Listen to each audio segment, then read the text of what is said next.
Bom dia a todos e todas. É com muita alegria que o Conselho Estadual de Saúde tenta chegar até cada um dos 246 municípios com o objetivo de que possamos discutir os temas da etapa municipal da Conferência Nacional de Saúde. Infelizmente, nós somos em número pequeno, não vamos conseguir estar presencialmente representando o Conselho Estadual de Saúde em todos os municípios. Mas pensamos nessa estratégia com o objetivo de auxiliar as discussões em cada um dos municípios, para que nós possamos pensar os eixos, as diretrizes, a fim de que vocês tenham condição de discutir no grupo, no município, com a população residente, aquilo que vai impactar nesses próximos 4 anos na política nacional de saúde, na política estadual de saúde. Então, é com muito prazer que a gente inicia essa discussão. Eu me chamo Luzinéia, sou primeira secretária do Conselho Estadual de Saúde e a gente vai começar, então, discutindo o tema da conferência. Bom, nós estamos nos preparando, para a 9ª Conferência Estadual de Saúde, cujo tema é Democracia e Saúde. Então, é com muita alegria que a gente espera que vocês façam essa etapa preparatória, essa etapa de discussões com bastante consistência e com bastante engajamento, que cada um e cada uma que participe dessa conferência, participe com uma intenção de fato, contribuir, de trazer propostas para que nós possamos construir um plano estadual de saúde, um plano nacional de saúde, que de fato reflita as nossas necessidades. Nós estamos, então, na etapa municipal da 16ª Conferência Nacional de Saúde, que é chamada de 8ª+8. O grande motivo da gente ter essa conferência com esse título de 8ª+8, é óbvio que somando 8+8 são 16, mas ela traz o marco da 8ª Conferência Nacional de Saúde, que foi, de fato, um momento para nós que militamos na área da saúde extremamente marcante. Foi a conferência que trouxe todas as diretrizes daquele que viria a ser o Sistema Único de Saúde em 1988 na Constituição. Então, hoje nós enfrentamos grandes desafios para que a gente possa, de fato, fazer políticas públicas com qualidade.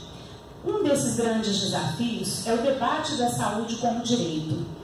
Não se construiu o que nós temos hoje, o Sistema Único de Saúde, do nada. Isso surgiu através da participação da população, dos trabalhadores da saúde, do engajamento de pessoas que acreditavam que saúde não podia ser algo apenas de uma minoria, que saúde deveria ser de fato direito de todos e que deveria haver legislação que garantisse isso. E dessa forma, através de toda essa discussão que culminou lá na 8ª Conferência Nacional de Saúde, se criou diretrizes para que, na Constituição Federal de 1988, nós tivéssemos o direito à saúde garantido em lei, que é a nossa Carta Magna, a Constituição Federal. A outra questão, que é também um grande desafio, é que nós consideremos a soberania nacional e os interesses do povo e da nação.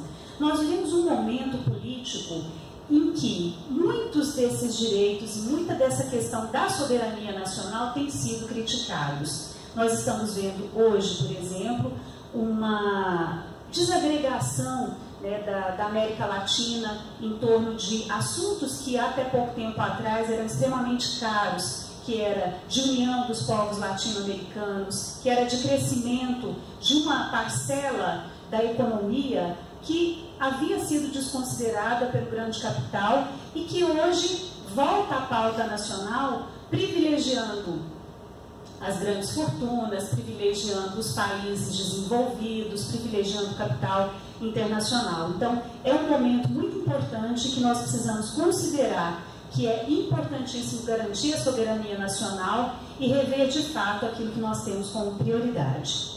Transformar-se em soluções que permitam fazer que o direito à saúde seja materializado na garantia do acesso a ações e serviços de saúde.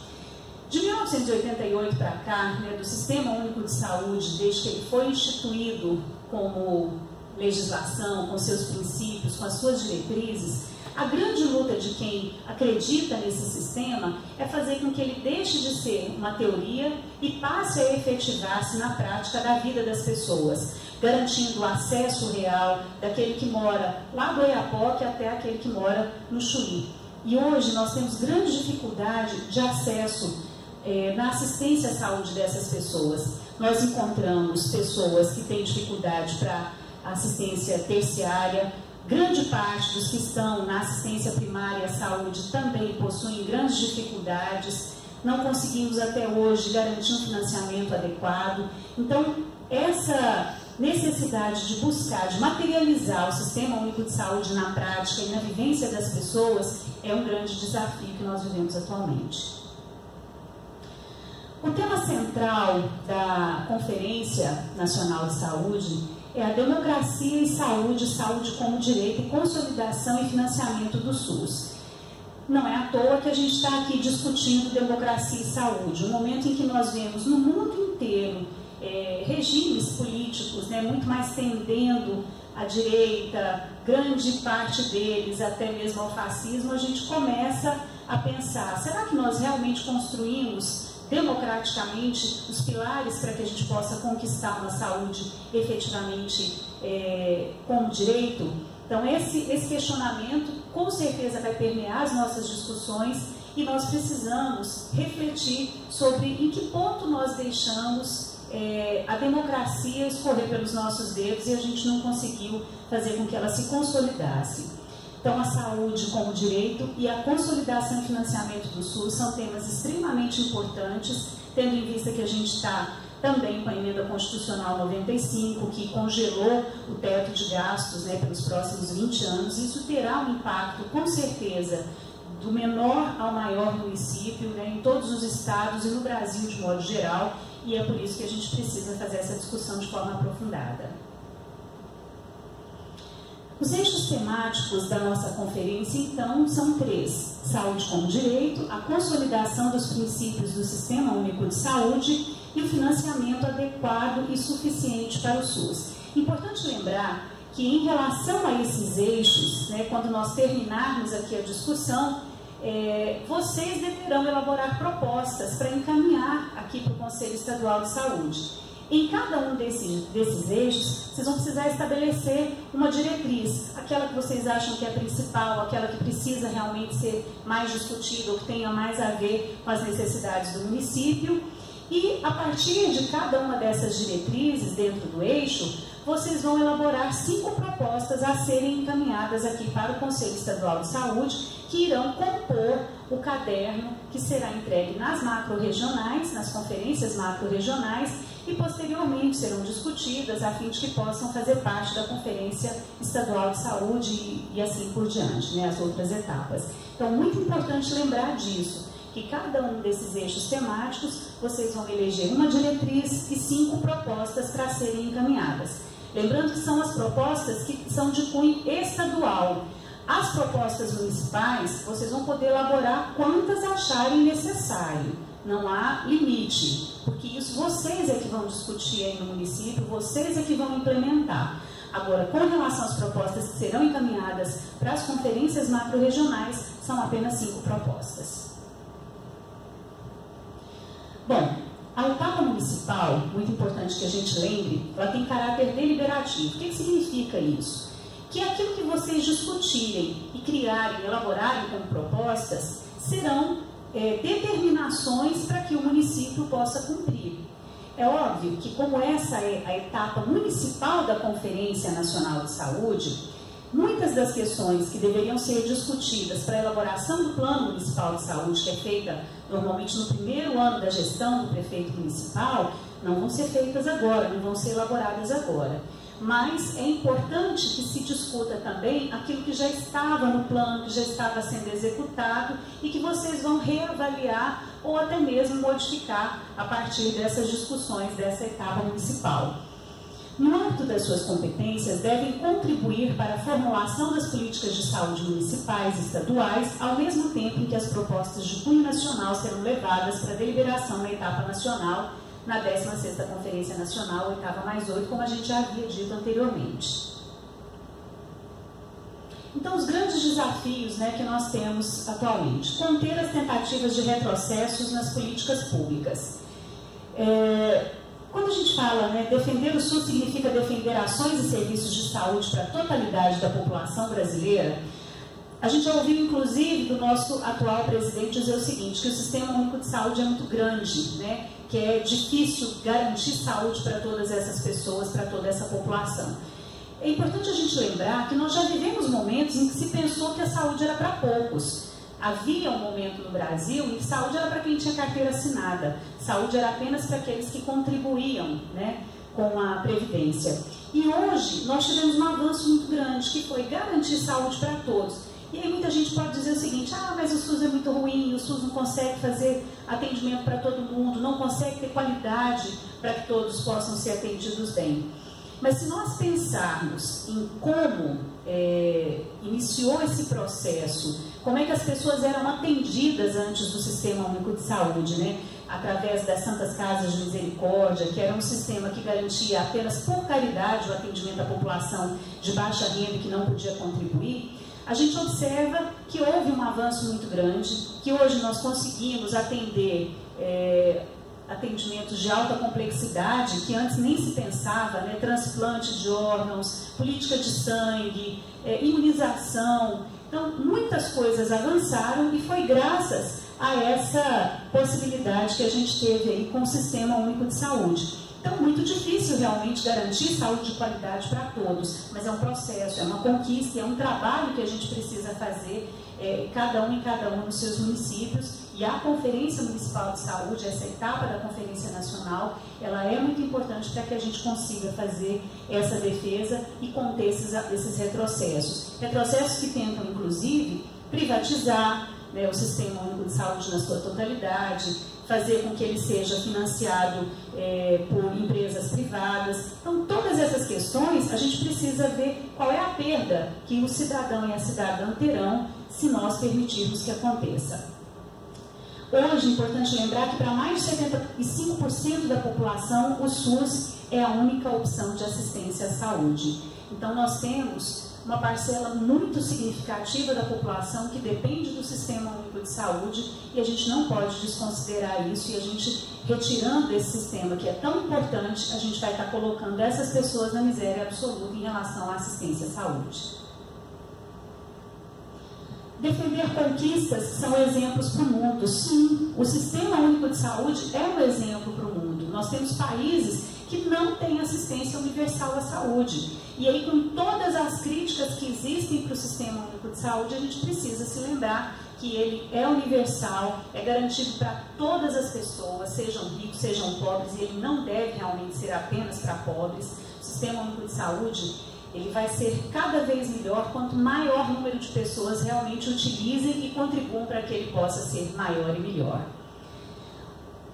E aí a gente precisa lembrar aqui de todas essas conquistas, né? Eu já citei algumas, mas o Sistema Nacional de Transplantes, resgate de emergência e atendimento pré-hospitalar em situações de acidente. Há pouquíssimo tempo atrás, a gente não tinha como atender, isso era exclusivo, às vezes, do Corpo de Bombeiros Militar. E hoje a gente tem o serviço móvel, né, de atendimento às urgências, que também auxilia no resgate de pessoas em situações de acidentes, né?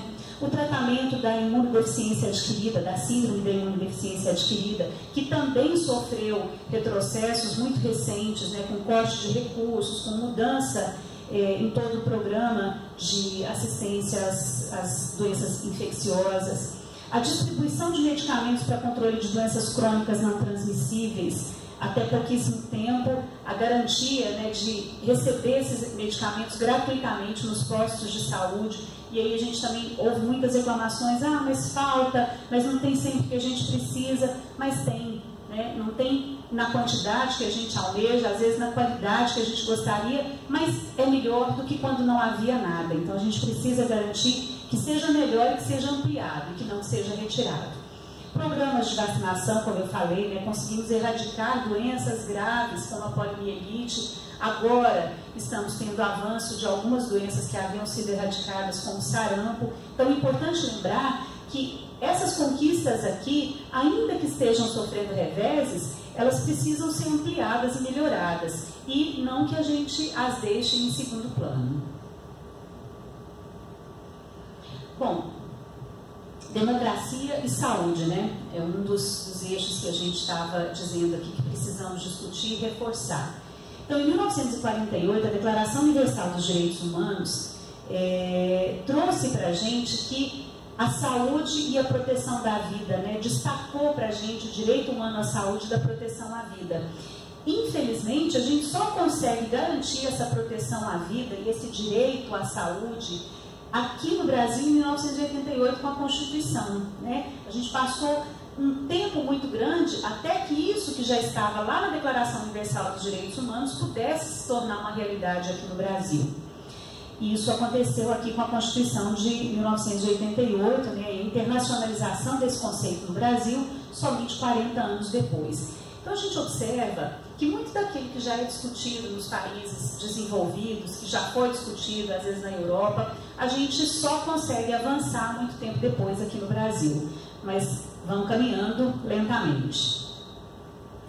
Saúde não é simplesmente a ausência de doença. Se saúde fosse apenas a ausência de doença, todo mundo que não tem nenhuma patologia estaria saudável. Mas nem sempre essa pessoa pode ser considerada uma pessoa saudável. Imagina uma pessoa que não tem nenhuma patologia, mas que está morando debaixo da ponte. Será que é possível ter saúde nessas condições? Então foi por isso que se pensou num conceito de saúde mais ampliado, um conceito que considera também os determinantes da saúde e da doença, que são as condições de moradia, a questão do emprego, da renda, acesso à água, à educação, à informação, o direito ao trabalho, né? Então, é preciso considerar a saúde como um bem-estar físico, sim, social, afetivo, e que também considere todos esses outros determinantes, né? O direito à casa, ao trabalho, ao salário digno, à educação, às informações de como dominar o mundo e transformá-lo. Então, que tenham direito ao meio ambiente, que não seja um meio ambiente predatório, um meio ambiente que dificulte o desenvolvimento da nossa saúde, como, por exemplo, o caso que aconteceu recentemente lá em Brumadinho, que já havia acontecido em Mariana, que em função da forma como o homem e como o próprio capital utilizam, né, desse meio ambiente, faz com que a gente tenha desastres ambientais em que as pessoas sejam profundamente atingidas. Então é por isso que a gente não pode dissociar todos esses acontecimentos sociais do nosso direito à saúde. Que respeite a livre opinião, a livre possibilidade de organização, né? O sistema político precisa garantir isso. E atualmente a gente tem tido muitos atentados a esse direito à livre manifestação. Nós vimos recentemente, né, nessa última eleição, uma verdadeira caça às bruxas, né? Não se podia emitir opiniões sem que houvesse crítica, sem que houvesse muitas vezes agressões, inclusive, às pessoas e ao seu livre pensar, à sua livre opinião. E é preciso que a gente resgate isso, né? Diferenças, elas são saudáveis, mas é importante respeitar a opinião e a forma como cada pessoa se manifesta. Então, que respeite a livre opinião, a livre possibilidade de organização e a autodeterminação de um povo e que não esteja todo o tempo submetido ao medo da violência. Outro grave problema que afeta a saúde de toda a população, a forma como nós nos deslocamos, o medo que a gente tem de sair à noite, de deixar os nossos filhos irem para a escola, às vezes até mesmo no posto de saúde, como a gente já teve casos em vários municípios, de pessoas que foram procurar atendimento à saúde, que foram agredidas muitas vezes pelo guarda que deveria estar guardando o patrimônio e que acabou ferindo as pessoas que foram buscar assistência à saúde ou até mesmo profissionais que atuavam naquelas unidades de saúde. Então, é importante lembrar que saúde e democracia estão intimamente relacionadas, não há como discutir uma sem que a outra seja plenamente garantida. A Associação entre Democracia e Saúde, abordada na 8ª conferência, né, que aconteceu em 1986, permitiu-nos escrever um contrato social que reformulou a estrutura do Estado, que declarou a saúde como direito de todos e responsabilidade do Estado.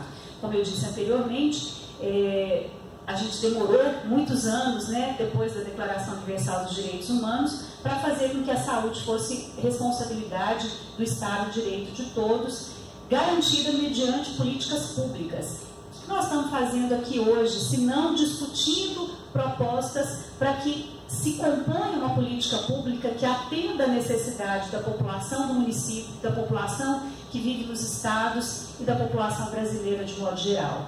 Então, é para isso que nós estamos nos mobilizando, alguns municípios um dia, outros municípios 2, 3, até 4 dias, para que a gente possa construir essas políticas com consistência e atendendo às necessidades reais do município, e não como há muito pouco tempo acontecia, né? O Ministério da Saúde determinando o que era certo, o que era errado, o que era melhor, o que era pior para cada população.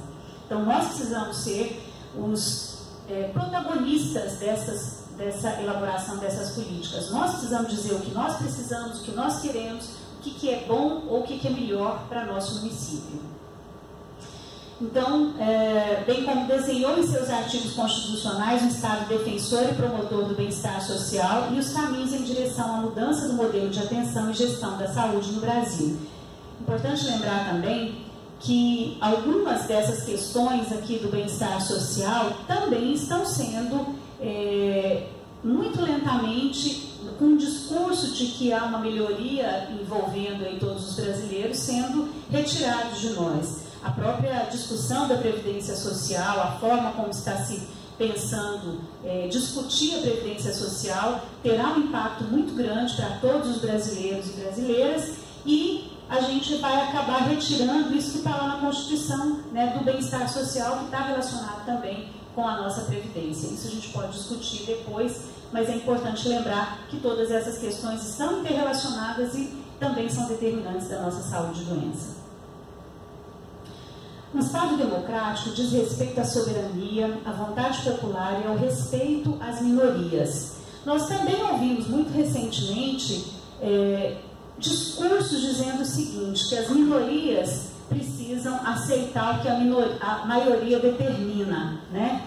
E, na verdade, o que a gente observa quando se pensa na questão das minorias em relação à saúde, não é porque elas têm que poder mais do que as maiorias, não é porque elas têm que ser melhores e têm que ser mais atendidas, não é isso. É que geralmente são aqueles que são menos ouvidos. A escuta do Estado para essas minorias, em geral, foi menor do que a escuta da maioria. Então é importante a gente lembrar que quando nós falamos de soberania na vontade popular, é determinante que a gente consiga garantir que essas minorias sejam respeitadas, que haja políticas públicas que atendam também às necessidades dessas minorias. O Estado de Direito significa o acesso ao direito à cidadania através das políticas públicas. Então, quando a gente fala em diminuir o Estado, em investir menos na saúde, nós estamos diminuindo esse Estado que deveria garantir que todas as pessoas tivessem acesso, que todas as pessoas pudessem ser cuidadas com a mesma qualidade que todos os outros. Então, é por esse motivo que a gente precisa garantir que o nosso Estado continue sendo democrático, que seja um Estado laico, que tenha o mínimo possível de interferência de questões outras que não da vontade popular e da soberania popular. Lutar pela saúde é lutar pela democracia. Eu acho que não há como negar e nem questionar isso, quando a gente pensa na saúde com todos aqueles determinantes. Mas, objetivamente, essas disputas travadas no amplo processo de construção do Estado democrático de direito, anteriormente, lutar pela saúde é lutar pela democracia.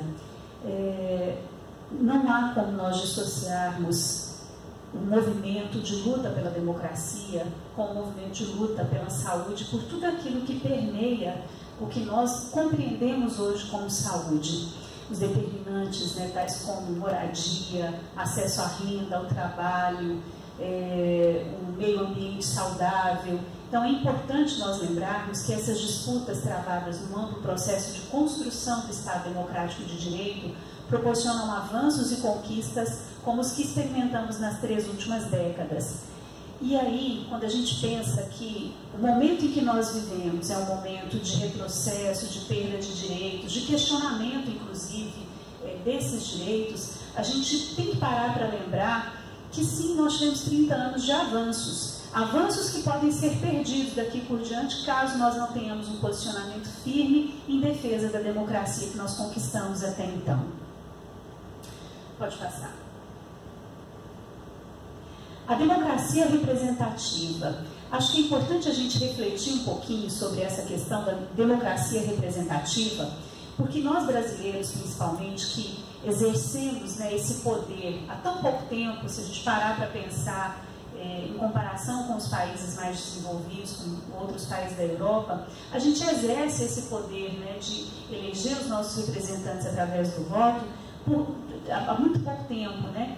E aí o grande problema de nós brasileiros é que a gente acredita que quando nós depositamos o nosso voto na urna eletrônica, que nessas eleições inclusive foram questionadas, né, se são ou não são seguras, se de fato representam a vontade popular, nós muitas vezes esquecemos que aqueles que nós elegemos, eles deveriam representar a nossa vontade. Eles não representam a si mesmos e eles não decidem sozinhos o que nós precisamos fazer com o nosso país.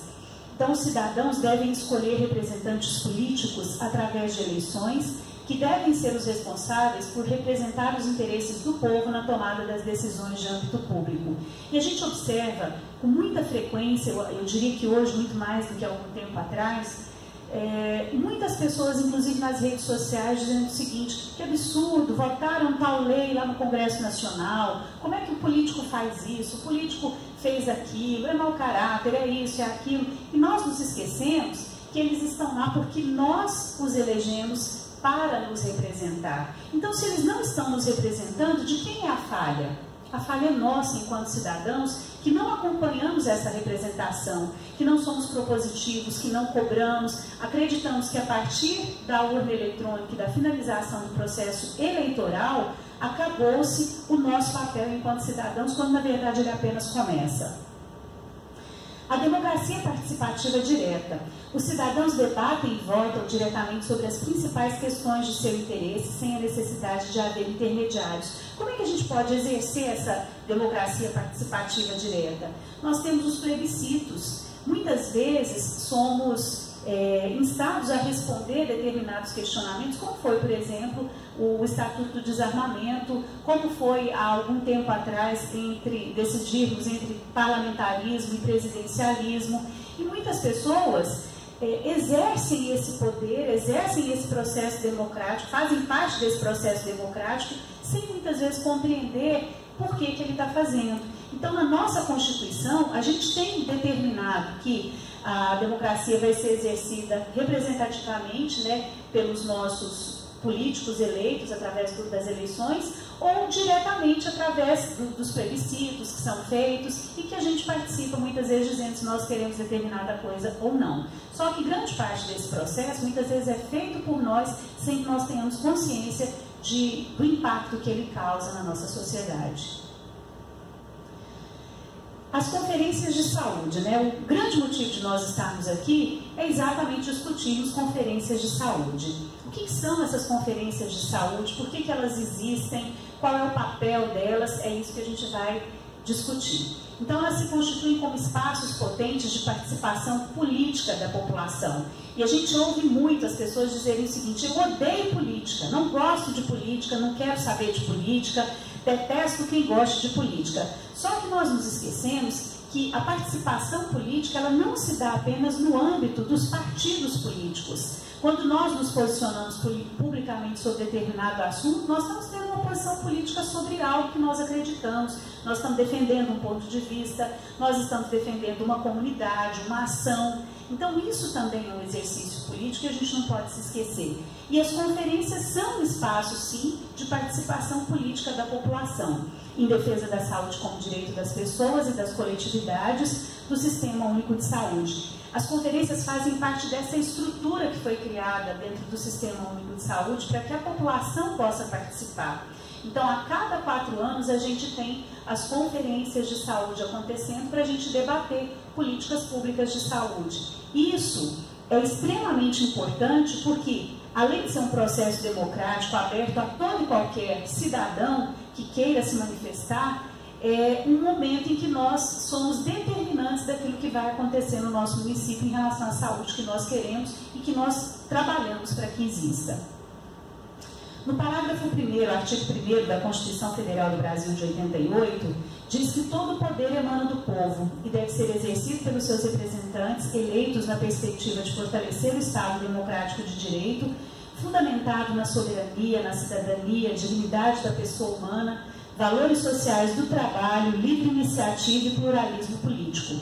Então, a nossa Constituição, ela garante que cada um de nós possa exercer o seu livre pensar, possa exercer o seu poder político através das eleições, diretamente através de alguns atos, como a gente já citou anteriormente, e, mais que isso, garante, ela está embasada na dignidade da pessoa humana, né, na soberania e também que os nossos representantes sejam eleitos com a perspectiva de fortalecer o Estado. E aí a gente fica se perguntando o seguinte, mas peraí, será que conferência de saúde tem a ver com isso daqui? Em que medida a gente está fortalecendo o Estado quando a gente começa a discutir políticas públicas? Será que o Estado não seria mais forte se ele decidisse sozinho, com os políticos eleitos, o que vai acontecer para a gente enquanto cidadãos? Muito provavelmente não, porque não seria o reflexo daquilo que a gente necessita, daquilo que a gente precisa, daquilo que a gente tem que construir. Então é por isso que nós precisamos exercer o nosso papel enquanto cidadãos, de sermos propositivos, de debatermos e de apontarmos caminhos para que as políticas públicas atendam de fato às nossas necessidades. No artigo 5º, a Constituição diz que os poderes legislativo, executivo e judiciário que respondem a essa condição primeira devem operar pautados nos objetivos fundamentais de construir uma sociedade livre, justa e solidária, garantir o desenvolvimento nacional, erradicar a pobreza e a marginalização e reduzir as desigualdades sociais e regionais, promover o bem de todos sem preconceitos de origem, raça, sexo, cor, idade, religião ou credo e quaisquer outras formas de discriminação. A gente precisa lembrar também que esses poderes são independentes ou deveriam ser independentes, tal como está na Constituição. Mas hoje há uma discussão muito grande sobre como esses poderes estão sendo exercidos. Nós tivemos, até antes do fim dessa eleição para presidente, muita discussão em relação ao poder legislativo. Quem é o poder legislativo, né? Lá no nosso município é a Câmara de Vereadores, no Estado a nossa Assembleia Legislativa, também a Câmara de Vereadores em cada município, em cada capital. E lá no nível nacional a gente tem o Congresso Nacional, representado pela Câmara dos Deputados e pelo Senado Federal. E nós tivemos muitas críticas a esse poder legislativo, né? Muita gente falando que é um poder que está absolutamente corrompido, muitos políticos sendo investigados, alguns sendo presos, e muito pouco se falou do poder judiciário, né? O poder judiciário, com toda a possibilidade de decisão de muitas questões relacionadas à Constituição, ficou meio que blindado de todas essas discussões. E nós sabemos que não há nenhum desses poderes que não sofra a influência do capital, das políticas que são realizadas, né, pelos partidos, e que isso pode sim estar influenciando a forma como nós estamos sendo conduzidos, né? O Poder Executivo tem tido tantas críticas que, assim, em todos os presidentes que nós tivemos até hoje, nós já tivemos 2 presidentes que sofreram impeachment, um está preso, e nós temos hoje um presidente eleito que, em 2 meses de governo, apresenta grande número de notícias ainda nas mídias, mostrando que parte do que ele apresenta é notícia falsa, é um dado, uma informação compartilhada, né, nas mídias sociais que não corresponde à verdade. Então, hoje nós temos um problema que precisa ser encarado de frente relacionado a todos esses poderes. Será que existe, de fato, essa independência entre eles? Será que nós temos a possibilidade de não questionar esses poderes? Será que é isso realmente que a gente está construindo em bases democráticas? Então, também precisamos abrir os nossos olhos, participar mais dessas discussões, porque estamos longe de ter poderes independentes e sem influência tanto do capital quanto partidária, e a gente está vendo isso na prática hoje nas resoluções que estão sendo tomadas. As conferências são, portanto, um dispositivo previsto na legislação brasileira e compõem a arquitetura do Estado Democrático de Direito, conforme determina a Constituição brasileira. Então, a Lei 8.080 e a Lei 8.142 são as leis orgânicas da saúde, né? Então, lá estão previstas a realização das conferências de saúde como instância máxima de participação da comunidade. É o momento em que, através da proposição, do diálogo, da discussão, nós exercemos a nossa cidadania no âmbito das políticas públicas. E aqui, algumas perguntas estimuladoras que foram criadas com o objetivo de que nós possamos subsidiar as nossas discussões nos grupos, né? Algumas perguntas estimuladoras.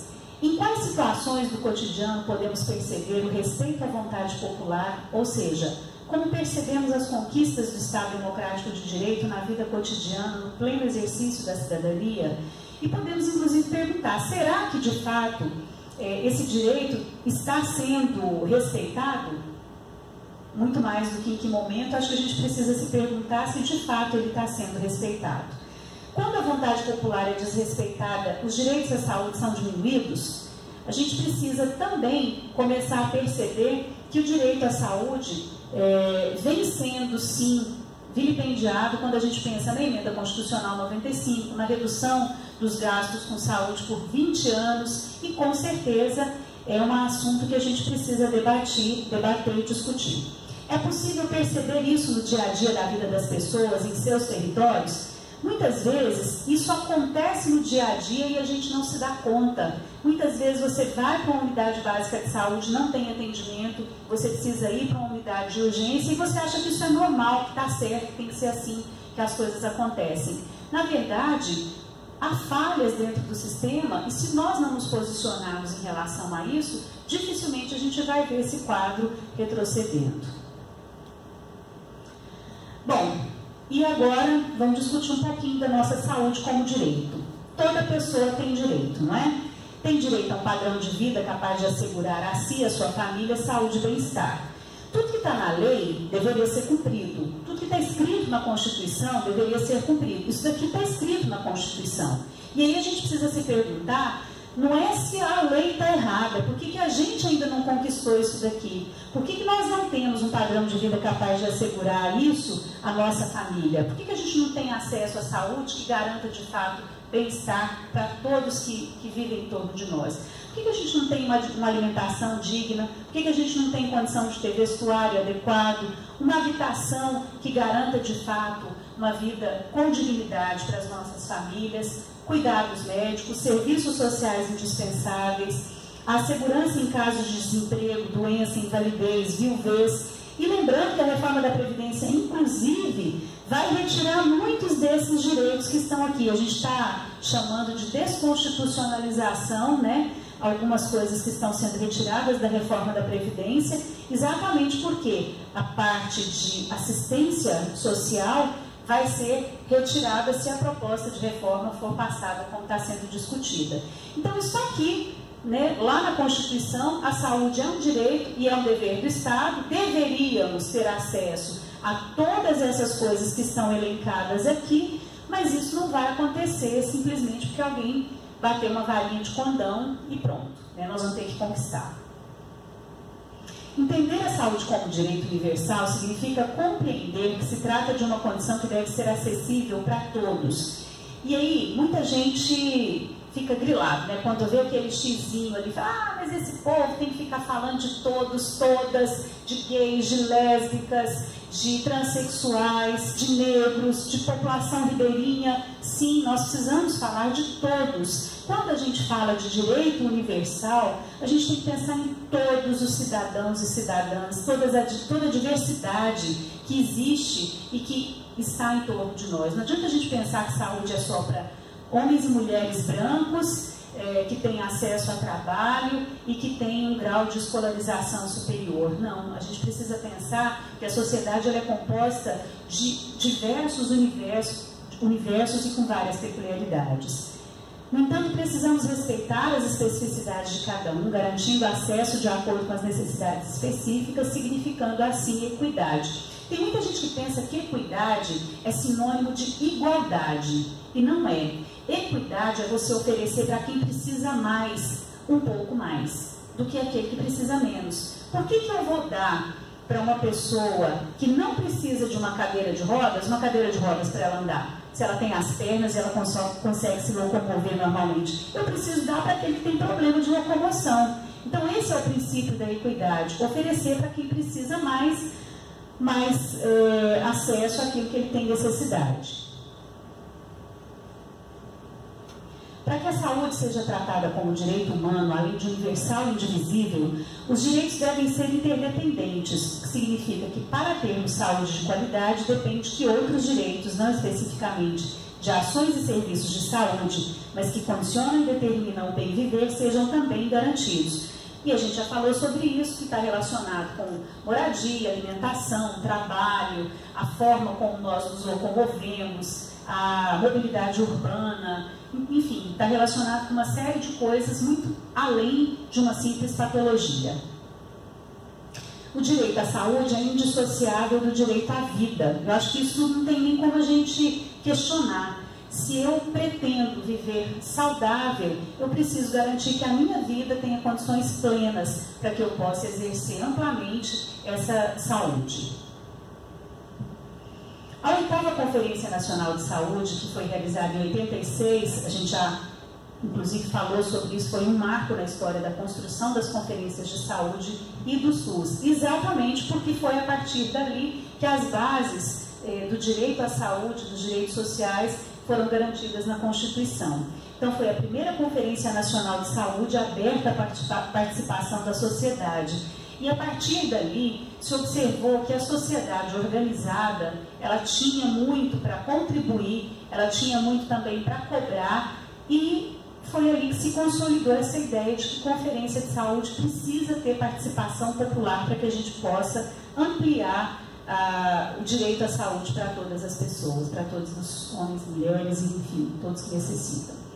Ela foi inspiradora para a formulação das bases para a seção da saúde da Constituição Brasileira de 88, que definiu a saúde como direito de todos e dever do Estado, indicando princípios, diretrizes legais do Sistema Único de Saúde, o SUS, reafirmando a Declaração dos Direitos Universal, Declaração Universal dos Direitos Humanos de 1948. Ela deu materialidade legal para a saúde como direito de todos e dever do Estado, o que não significa que a conquista legal tenha deixado de travar disputas com a tendência mercantilista de saúde com o modelo de sociedade que a sustenta. Então não dá para a gente negar que a saúde ainda não é da forma como a gente gostaria que fosse. Não dá para dizer que o Sistema Único de Saúde resolveu todos os problemas. Até porque uma das discussões que aconteceram em 1988 e que não avançou foi no sentido de que saúde não deveria ter complementariedade do sistema privado, que saúde deveria ser pública sem um sistema complementar privado. Isso não foi possível de ser garantido na Constituição, exatamente porque o setor privado tem interesses econômicos muito grandes na saúde, se lucra muito com saúde, ao contrário do que as pessoas pensam, né, que o exercício da medicina é algo sublime, caritativo, da bondade humana. É uma profissão como outra qualquer e como tal, ela necessita ser recompensada financeiramente. E tem muitas pessoas que lucram e lucram muito com saúde. E é por esse motivo que não se conseguiu ainda fazer com que essa tendência mercantilista ela fosse extirpada no seu todo da Constituição de 88, e a gente ainda tem a complementariedade do setor privado dentro do Sistema Único de Saúde. Essa conquista constitucional foi apenas um passo nesse processo de luta que vem sendo desencadeado cotidianamente pela mobilização da sociedade, principalmente pelas instâncias de controle social ao longo desses 30 anos. As instâncias de controle social que a gente tem dentro da saúde são os conselhos municipal, local, estadual, nacional de saúde, com a representação da sociedade civil organizada, e que a gente precisa garantir que continuem existindo. A gente sabe que alguns conselhos já foram atacados, né, e que provavelmente haverá investidas também contra o controle social na saúde. Até o início da década de 80, o acesso à assistência à saúde no sistema público era restrito na maior parte das condições aos contribuintes da Previdência Social, ou seja, se eu tivesse carteira assinada e tivesse desconto da Previdência Social, eu tinha acesso à saúde. Se eu não tivesse, eu ia ter que recorrer à assistência caritativa em santas casas, em locais onde isso fosse possível.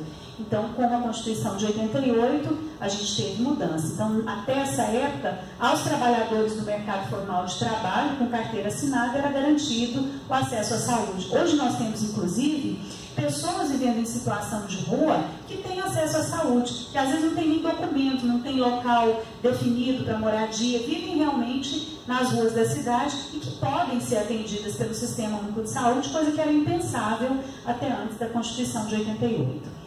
Parte importante da população sem emprego formal ou em situação de desemprego somente tinha acesso a ações de saúde pública e prevenção de doenças.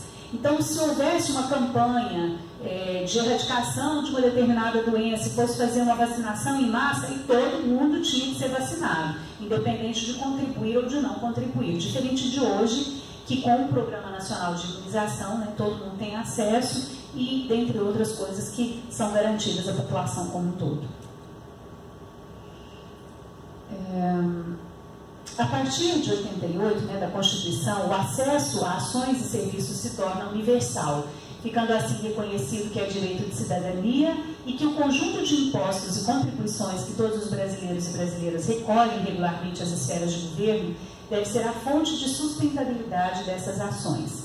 Em tese, nós já contribuímos para a manutenção financeira da saúde, tanto estados quanto municípios e União tem um percentual que deveria ser destinado para a manutenção da assistência à saúde, garantindo que ela fosse universal. Infelizmente, a gente tem várias distorções em relação a isso, muitos estados e municípios não investindo o percentual que está estabelecido, né, na emenda constitucional e tendo um subfinanciamento do setor saúde. Não há gratuidade na sustentação do sistema de saúde. As fontes que mantêm os orçamentos fiscais e da Seguridade Social têm como contribuintes as pessoas físicas e jurídicas que circulam pelo território. Então, essa história de falar que eu vou num postinho, um profissional fala, mas você está reclamando de quê? Você está sendo atendido de graça. Ninguém está sendo atendido de graça. Nós todos contribuímos para que o sistema pague esses profissionais, nós contribuímos para que as unidades de saúde sejam construídas, para que haja um medicamento. Então, ninguém é atendido de graça no Sistema Único de Saúde. Nós pagamos previamente, as nossas contribuições é que mantém esse sistema funcionando. A Lei Orgânica da Saúde, que é a Lei 8.080, foi aprovada em setembro de 90 e dispõe sobre as condições para a promoção, proteção e recuperação da saúde, a organização e o funcionamento dos serviços correspondentes e dá outras providências. E a Lei 8.142 regulou a participação social por meio das instâncias oficiais de controle social, que são os conselhos de saúde e as conferências de saúde, né? São chamadas leis orgânicas exatamente porque é a partir dessas duas leis que nós vamos ter os caminhos, né, que o Sistema Único de Saúde vai utilizar para promover, proteger ou reabilitar a pessoa que faz uso desse sistema de saúde, para ver como é que ele vai ser organizado. Ele vai ser organizado do município para o estado, para a União, ou não, é o município que vai ter responsabilidade de atenção primária, secundária, sendo que ao estado vai caber a atenção terciária. Nós vamos montar redes de atenção à saúde, enfim, como é que vai se organizar, se desenhar esse sistema de saúde nos municípios, estados, regiões, para que ele possa realmente dar certo. E a Lei 8.142 dizendo o seguinte, olha, essa organização toda, ela precisa ser monitorada por alguém. E quem melhor para monitorar do que quem utiliza? A população, os cidadãos, as pessoas que fazem parte da proposição das políticas também precisam acompanhar, fiscalizar e observar se elas realmente estão sendo cumpridas. Isso vai ser feito através dos conselhos e das conferências de saúde. Busca-se a participação de atores sociais historicamente não incluídos nos processos decisórios do país, com o objetivo de influenciarem a definição e a execução da política de saúde.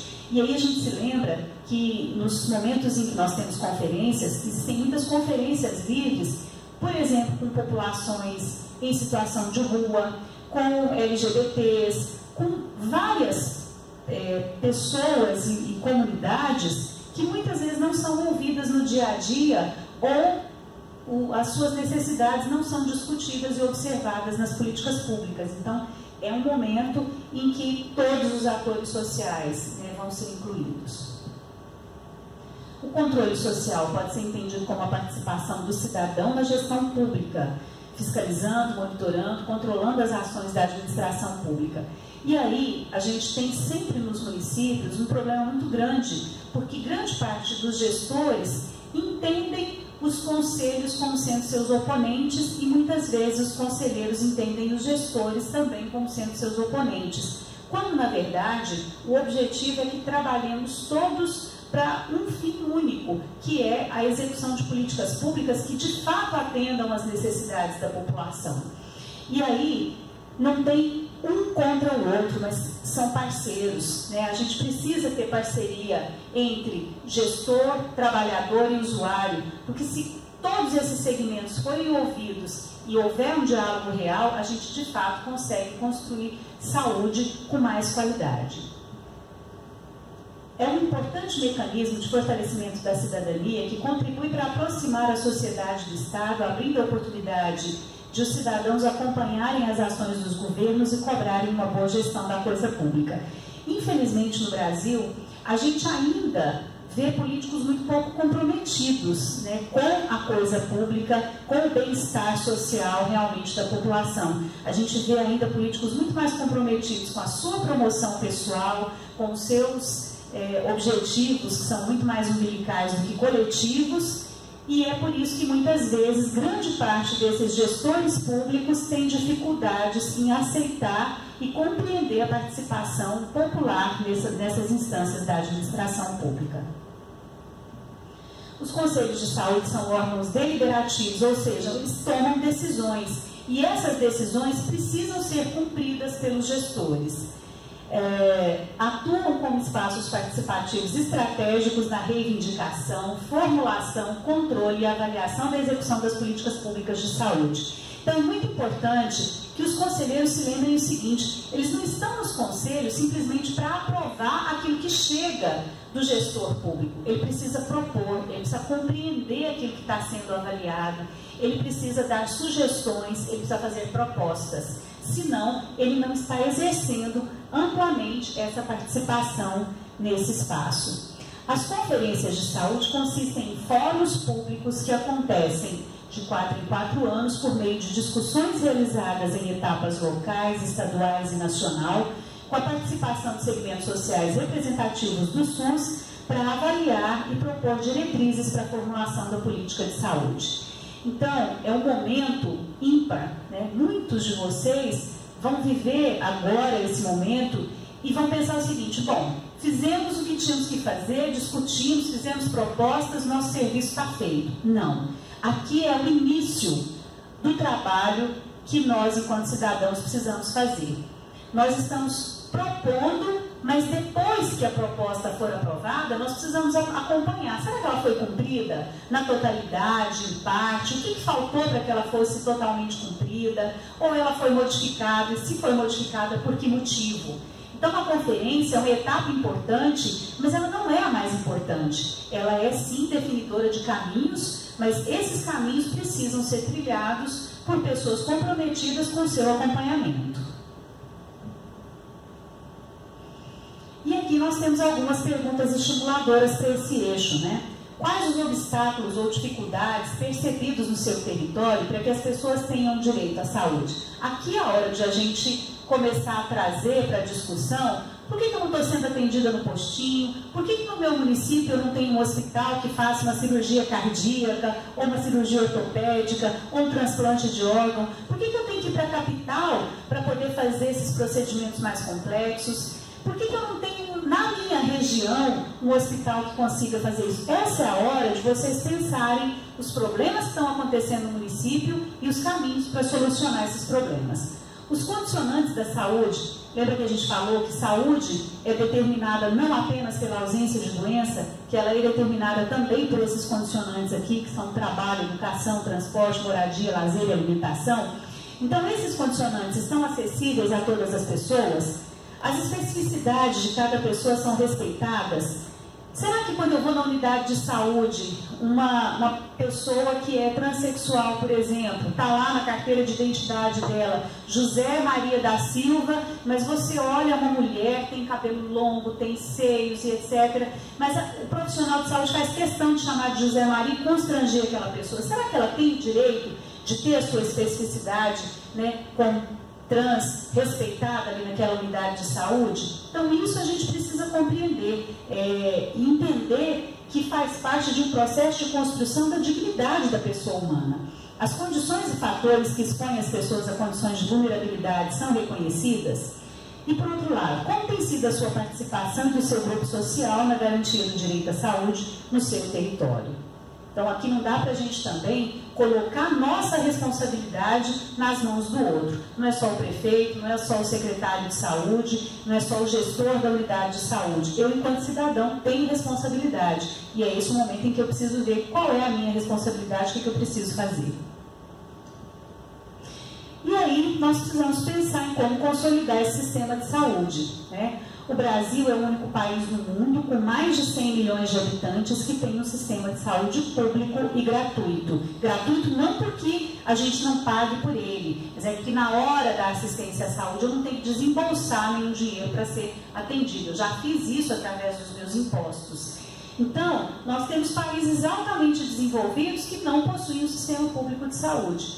E aí, a gente já ouve, inclusive, nesse atual governo, dizer o seguinte: o SUS é muito grande, nós não temos condição de dar conta de assistência à saúde para todo mundo. Já prenunciando que haverá ataques, né, nisso que é um dos pilares desse sistema, que é a gratuidade. Universalidade, equidade e integralidade, né?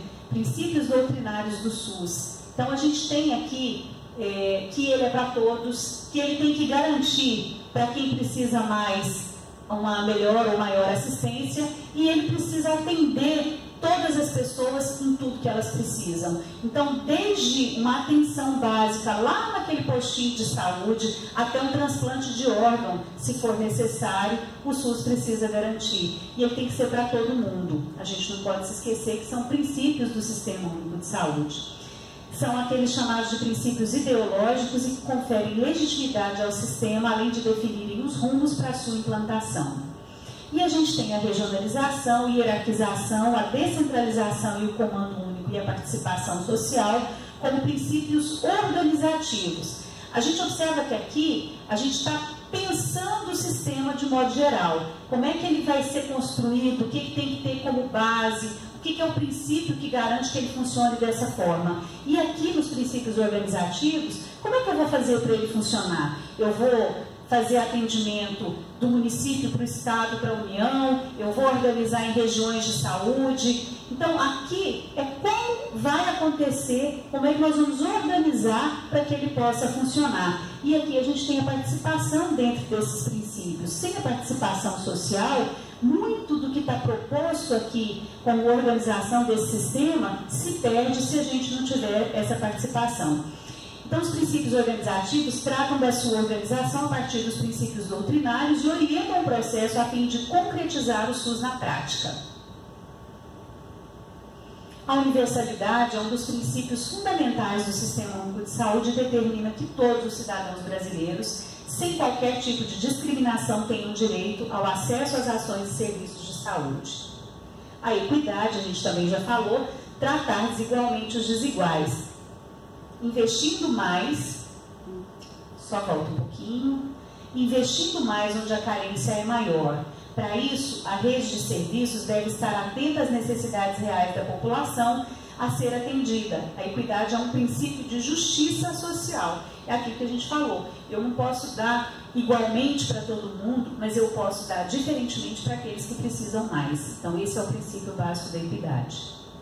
E a integralidade significa considerar a pessoa como um todo, não fragmentado e integrado à comunidade. Que significa que para atender às suas necessidades de ações de saúde deve-se levar em conta os aspectos envolvidos na vida do ser humano. Então, Saúde não é só ter assistência médica. Em alguns momentos, ter lazer vai fazer parte da minha saúde. Ser atendido por um psicólogo vai fazer parte da minha saúde. Ter um pedagogo que oriente como é que eu vou aprender mais e melhor também vai fazer com que eu melhore a minha autoestima e vai fazer com que eu tenha mais saúde. Então, várias questões estão relacionadas nesse princípio aqui da integralidade para além da doença. É importante a integração de ações, incluindo a promoção da saúde, prevenção, tratamento e reabilitação. E aí vejam que, quando se pensa em integralidade, a gente pensa antes do adoecimento, depois do adoecimento, inclusive com as sequelas. Como é que eu posso viver de forma ampla, garantindo que eu tenha saúde, mesmo quando eu tenho um problema que vai necessitar que eu seja reabilitado. Perdi uma perna, e agora? Vou viver de cadeira de roda? Ou eu vou colocar uma prótese e vou conseguir até ser um atleta paralímpico? Então, todas essas questões precisam ser pensadas. Ao mesmo tempo, o princípio da integralidade pressupõe a articulação da saúde com outras políticas públicas. Então, não adianta a gente pensar também que eu vou resolver o problema da saúde sozinho, só discutindo a política de saúde. Eu preciso também pensar na educação, na segurança pública, eu preciso pensar no meio ambiente, porque eu não faço saúde só dentro do Ministério da Saúde. Regionalização e hierarquização são formas de organização e funcionamento do SUS. O que vale dizer que os serviços devem ser organizados em redes de atenção, em níveis crescentes de complexidade, circunscritos a uma determinada área geográfica, planejados a partir de critérios epidemiológicos e com definição e conhecimento da clientela a ser atendida. Então, eu estou aqui no município X. No município X, eu não tenho nenhum caso de febre amarela, mas eu tenho uma política voltada para o tratamento da febre amarela. Tem sentido uma situação como essa? Não tem. Então, o que eu preciso pensar? Qual que é a realidade do meu município? Do que as pessoas mais adoecem aqui nesse município? Por que elas precisam ser transportadas para um determinado local a 500 quilômetros daqui, se eu poderia construir uma rede de atenção às necessidades de saúde desse município num local mais próximo, regionalizado? É essa a grande questão da regionalização. Hierarquizar. O que é mais importante nesse momento? O que eu preciso fazer primeiro? De quem que é a responsabilidade inicial? Ela é do município ou ela é do Estado? São essas as discussões que precisam ser feitas quando nós falamos de regionalização e hierarquização.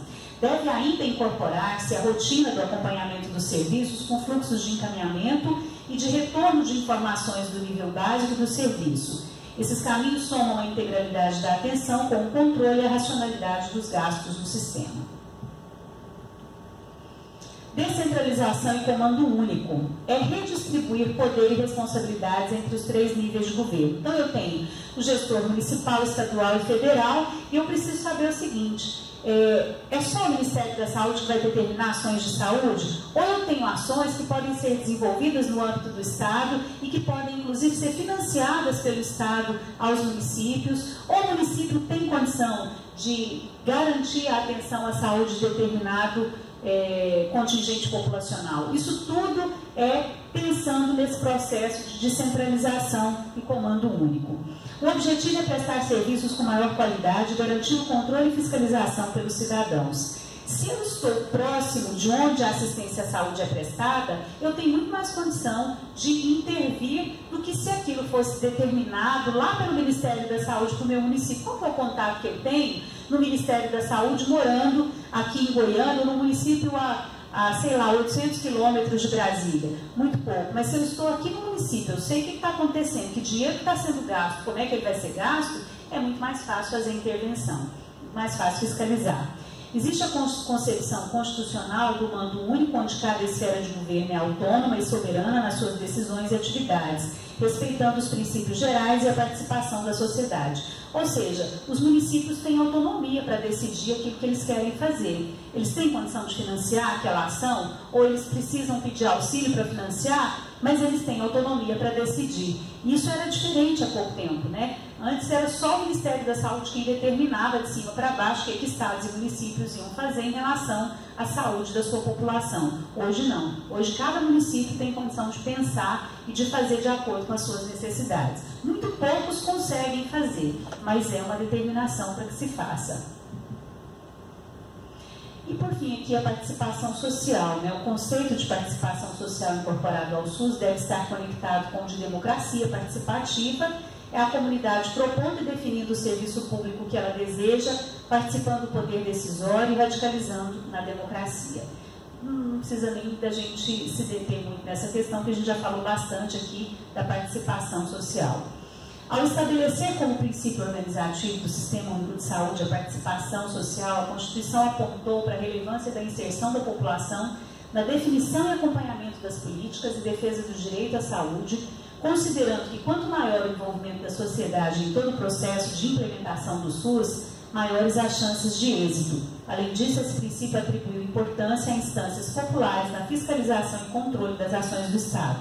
Então, não é à toa que muitos dos conselhos estão sendo atacados, porque quanto menos gente para ver o que está acontecendo, mais liberdade de quem faz a gestão do recurso público para fazer desmandos e desvios. E é isso que nós precisamos garantir com a participação social, que haja menos desvios, que haja menos desmandos e que a população de fato seja atendida. O modelo de gestão fundamental para a efetivação do SUS. A gestão está além da prática gerencial, é um processo técnico, político e social de produzir resultados. Então não adianta a gente pensar que adianta colocar uma pessoa técnica num determinado cargo que ele vai ser melhor do que qualquer outro. Além de ter conhecimento técnico, ele precisa também ser capaz de dialogar, precisa ser capaz de negociar, precisa ser capaz de ouvir todas as partes, porque é também um processo político, para que a gente realmente possa atingir resultados que sejam de amplitude e de interesse, né, de toda a população. Os aspectos políticos, econômicos e sociais influenciam o modelo de gestão a ser adotado, que não se restringe apenas aos aspectos conceituais, metodológicos e instrumentais da gestão. Do ponto de vista do Estado, o modelo de gestão caracteriza-se como sendo um conjunto de normas e princípios que orientam os gestores na escolha das melhores alternativas e estratégias de ação para levar a política pública a cumprir sua missão com eficácia e atendendo com qualidade a prestação de serviços de interesse da sociedade. Então, a gente tem vários aspectos aqui que precisam ser considerados quando nós falamos na efetivação do Sistema Único de Saúde. A gestão concebida no SUS é a gestão estratégica e participativa, que compreende todos os mecanismos de deliberação e gestão compartilhados, valorizando e fortalecendo os mecanismos instituídos para o controle social do SUS, incluindo os conselhos e conferências de saúde, instrumentos essenciais na formulação de estratégias e no controle da execução da política de saúde, inclusive nos aspectos econômicos e financeiros. Então, não adianta a gente pensar também que nós vamos simplesmente mudar a forma como o SUS é financiado, que a gente vai destruir tudo que foi pensado ideologicamente, doutrinariamente, organizativamente para que esse sistema seja concebido. Muito mais do que recurso, ele tem como princípio essa participação das pessoas. E é exatamente essa participação que precisa garantir que os outros aspectos econômicos, políticos e sociais sejam efetivados. Fundamentada na distribuição de competências entre a União, os Estados e municípios, cabendo às 3 esferas de governo de maneira conjunta operar e executar as ações e serviços de saúde. Então, como a gente já disse também, cada esfera de gestão tem uma competência específica e algumas competências são compartilhadas entre as esferas de governo. Então, é importante a gente ter isso em mente. Definir mecanismos de controle e avaliação dos serviços de saúde, monitorar o nível de saúde da população e seus indicadores, gerenciar e aplicar de maneira suficiente os recursos orçamentários e financeiros, definir políticas de recursos humanos. Hoje nós observamos, inclusive, que grande parte dos municípios precarizaram os contratos de trabalho, né, das pessoas. A maioria dos trabalhadores em saúde dos municípios hoje são pessoas jurídicas, né? Abriram uma microempresa individual e são chamados de pessoas jurídicas, ou seja, o município não tem vínculo nenhum empregatício com esse trabalhador. Se ele sofreu um acidente no momento que ele se transporta em direção ao trabalho, isso é problema dele, porque ele é uma pessoa jurídica autônoma e o município se isenta né, de garantias trabalhistas para esse trabalhador. E hoje a gente observa que isso tem um impacto muito negativo na qualidade da assistência que é prestada. Porque a gente ouve muito as pessoas falarem na baixa fixação dos trabalhadores nos municípios, quando esses trabalhadores têm a oportunidade de fazerem algum concurso público, imediatamente eles se deslocam desse município para o local onde eles podem ter uma estabilidade maior no seu trabalho, e sem contar o próprio comprometimento desse trabalhador, né, que passa a não ter vínculo nem com a comunidade, nem com o município, e que muitas vezes não presta uma assistência de qualidade em função de que não há políticas públicas de recursos humanos que fixem esse trabalhador naquele município em questão. Daí a importância da elaboração de planos de cargo, carreira e salários, que grande parte dos municípios tem se isentado de discutir e de implementar. Realizar o planejamento de curto e médio prazo e promover a articulação de políticas de saúde com a participação ativa da comunidade em todas essas ações. Quando a gente fala em planejamento, é importante lembrar o seguinte: quando a gente faz propostas, essas propostas vão embasar esses planejamentos, mas eu não tenho como planejar sem conhecer a realidade do município. Então, quando a gente fala aqui em monitorar o nível de saúde, indicadores, tem muitos municípios, muitos secretários de saúde que não sabem nem por onde passou essa história de indicador de saúde. E é preciso que a gente conheça a realidade desse município. De que as pessoas adoecem mais, de que morrem mais, qual é a necessidade que eu tenho de abertura de serviços de saúde. Se eu faço um monitoramento da situação de saúde, do adoecimento da minha população, eu vou ter mais condição de fazer um planejamento que seja mais próximo dessa realidade, dessa necessidade das pessoas. Os conselhos de saúde, pelo seu papel de grande relevância pública, constituem uma das principais expressões da democracia participativa, integram a gestão administrativa e participam da formulação, planejamento e controle das políticas públicas, contribuindo assim para o fortalecimento da relação Estado-sociedade e pleno exercício da cidadania. E aí são os conselhos em todas as instâncias, inclusive os conselhos locais de saúde. O correto é que toda unidade de saúde possua um conselho local, porque a partir da realidade local eu construo a história daquele município e eu tenho mais condição de discutir com qualidade e efetividade dentro dos conselhos municipais de saúde e nas diversas outras instâncias. A 16ª Conferência Nacional de Saúde, a 8ª+8, tem como um dos seus objetivos reafirmar, impulsionar e efetivar os princípios e diretrizes do SUS. E a gente precisa, de fato, fazer essa discussão exatamente porque é o momento em que o Sistema Único de Saúde está sendo atacado. Se não fosse por isso, a gente não estaria precisando reafirmar nenhum princípio. Eles já estariam consolidados, né?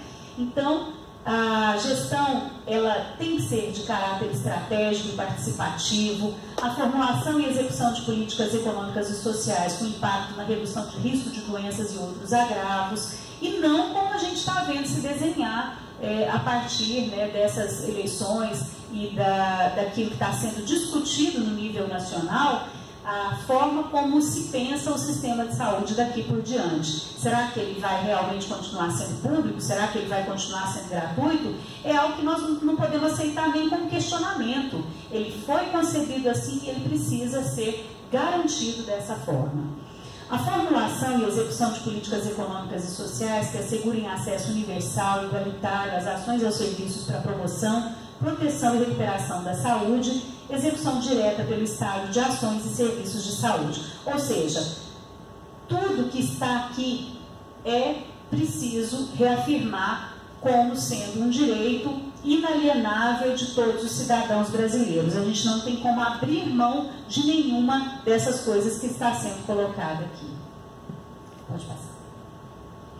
O caráter complementar da participação da iniciativa privada. Lembra que eu disse anteriormente que houve sim uma tentativa de que não houvesse essa participação complementar da iniciativa privada, mas como o lobby de quem lucrava com a saúde foi muito grande, se manteve ainda a participação complementar do sistema privado.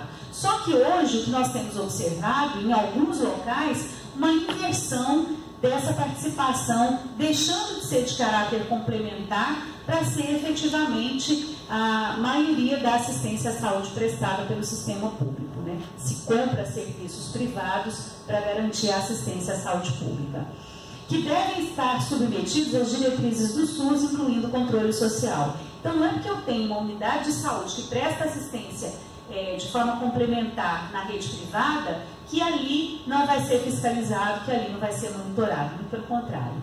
A organização das ações e dos serviços de saúde de forma regionalizada, hierarquizada em níveis de complexidade crescente e articulada em redes de atenção, atendimento integral com prioridade para as atividades preventivas, sem prejuízo dos serviços assistenciais, com promoção e equidade, e a aplicação de recursos financeiros em ações e serviços de saúde públicos de forma constante, crescente e suficiente por parte da União, dos Estados, do Distrito Federal e dos municípios. Então, hoje também, o que a gente observa com a Emenda Constitucional 95 é que nós teremos 20 anos de congelamento dos gastos. Eu não tenho como manter um orçamento para daqui 20 anos com crescimento populacional, com mudança do perfil de adoecimento da população. Eu não tenho como garantir que daqui por diante eu vou ter mais ou menos doenças crônicas, mais ou menos doenças degenerativas, e quanto eu vou gastar com isso. Hoje é fácil saber, mas e daqui 10, 15, 20 anos? É um perfil que pode ser absolutamente modificado e é, muito provavelmente, um problema que nós vamos enfrentar, que é da falta de financiamento, né, e falta de recursos. O modelo de atenção reflete as escolhas técnicas, as decisões políticas e os financiamentos estruturados para esse atendimento. E é importante a gente observar que a decisão política que nós estamos vendo se delinear agora é exatamente o contrário de tudo que foi construído até agora no Sistema Único de Saúde. É por isso que essa conferência é tão importante, para reafirmar os princípios ideológicos de estabelecimento do Sistema Único de Saúde. É palco de disputas por projetos no campo da saúde sobre o objeto e os objetivos de suas ações e serviços, ou seja, o que e como devem ser as ações e os serviços de saúde, assim como a quem se dirigem, sobre o que incidem e como se organizam para atingir seus objetivos. Então é importante lembrar que quando nós pensamos a saúde pública no Brasil, nós pensamos na minoria de pessoas que são atendidas nas unidades, pensamos também na maioria das pessoas que são atendidas, pensamos nas crianças, nos idosos, pensamos nas mulheres, nos gays, na população LGBT de modo geral. Então, como esse grupo de pessoas pode ser atendida desse sistema? Que projeto é esse que faz com que cada pessoa seja pensada dentro desse sistema? Não é uma decisão que parte do nada, parte de discussões e de empoderamento da população e da sociedade civil organizada, que fez com que isso fosse consolidado na Constituição de 1988. Pode passar. A reforma sanitária foi uma mudança desse modelo de atenção à saúde, que era até então hospitalocêntrica, médico-centrada, ou seja, o atendimento à saúde era feito em unidades hospitalares e exclusivamente por médicos. Não havia esse conceito de que saúde se faz com equipe multiprofissional, de que o psicólogo também faz assistência à saúde, o fisioterapeuta, o enfermeiro que cuida, também faz parte de um processo de mudança que culminou no movimento da reforma sanitária com a Constituição de 88, mudando esse modelo de atenção à saúde. A substituição do modelo centrado nas ações médico-curativas, não estruturado e não centrado no cidadão. Então, naquele período antes do estabelecimento do Sistema Único de Saúde, era isso que se pensava. O indivíduo aparece com uma dor no ombro, eu vou lá dar um remédio para aquela dor no ombro. Mas eu não sei se essa dor no ombro foi causada por movimento repetitivo, se ela foi causada por um trauma, por um acidente de trânsito ou por um trabalho que esse indivíduo repetidamente realiza no dia a dia. Ou seja, as ações de saúde eram pontuais, exclusivamente para tratamento dos sintomas que se apresentavam. Então, a proposta da reforma sanitária é exatamente mudar por um modelo de atenção que conjugue integralmente as ações de promoção, proteção e recuperação da saúde, bem como formas de cuidado voltadas para a qualidade de vida de todos os cidadãos. Então, esse modelo de atenção precisa pensar nesse indivíduo que é trabalhador, que é mãe ou pai de família, que transporta, que usa um transporte público de baixa qualidade, que faz com que ele perca um tempo enorme no trânsito até chegar ao seu trabalho. Ou seja, um sistema de saúde que consiga compreender que aquele indivíduo que senta diante de um profissional de saúde não é apenas uma manifestação de dor e que aquela dor pode ser simplesmente tratada com um medicamento e todos os seus problemas vão se resolver, até porque os problemas sociais são muito maiores e muitas vezes não são expressos naquele momento da assistência à saúde. Pode passar. O modelo de atenção para a consolidação do SUS. Então, quando se pensou nesse sistema de saúde, se pensou no seguinte: é preciso garantir integralidade do cuidado, garantia de acesso, regionalização, descentralização dos serviços, ações humanizadas e resolutivas de saúde e voltadas às necessidades de toda a população. Ações de planejamento e avaliação que respeitem as diferentes necessidades e problemas de saúde locais e regionais. Intervenção nos problemas de saúde de forma mais precoce e longitudinal, ou seja, com possibilidade de acompanhamento dos indivíduos em seus contextos familiares e territoriais. Então, houve toda uma mudança de perspectiva de quem são as pessoas que precisam ser atendidas, quem é o profissional ou os profissionais que precisam atender e qual o contexto em que está inserido a população, o profissional de saúde, a própria unidade de saúde, onde é que ela está inserida, qual que é a realidade que permeia a ação do atendimento a essas pessoas. A estratégia Saúde da Família, que quando foi pensada como mais um programa que visava atender mais próximo do local onde aquele indivíduo morava ou aquela comunidade, um modelo de cuidado centrado em pessoas, aumentando a integralidade, o custo e efetividade, e que depois passa a ser uma estratégia de consolidação, de mudança desse modelo de atenção. A atenção longitudinal para uma mesma equipe de profissionais, cuidando das pessoas, inseridas em seus territórios e construindo suas comunidades, em diferentes momentos de seus ciclos de vida, sem restrições por conta de etnia, orientação sexual, identidade de gênero ou extrato social, o que determina melhores indicadores socioepidemiológicos. Então, essa mudança da estratégia Saúde da Família, permitindo que a pessoa seja atendida próximo do local onde ela mora, com as características da comunidade, garantindo que não é porque eu sou indígena que eu tenho que ser atendido por um médico da FUNAI, eu posso ser atendido também em uma unidade de saúde próximo do local onde eu moro. Isso traz uma diferença para esse modelo de atenção à saúde, porque garante que eu possa compreender melhor o que está acontecendo, porque eu estou próxima do problema, e eu posso de fato saber se o atendimento foi efetivo, porque essa pessoa vai ser vista no local onde ela mora, ela vai retornar para a unidade de saúde, ela não vai ser uma pessoa deslocada de todo um contexto. A atenção básica era a porta de entrada mais coerente e adequada ao sistema, o aumento da resolutividade das ações, que é algo que se persegue ainda hoje na estratégia Saúde da Família.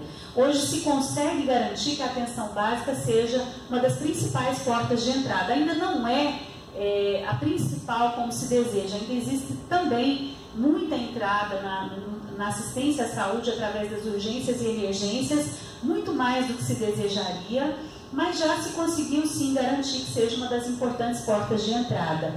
Mas o que se persegue hoje é que essa estratégia Saúde da Família, ela seja de fato resolutiva. E ela vem sofrendo mudanças ao longo dos anos. A gente teve, inclusive, a elaboração da nova Política Nacional de Atenção Básica, que teve algumas mudanças importantes e positivas e algumas mudanças que não foram tão positivas assim na avaliação daqueles que compreendem o sistema de saúde como um todo. A afirmação da atenção básica como melhor cenário para a formação de profissionais orientados para atuarem na lógica de um sistema de proteção.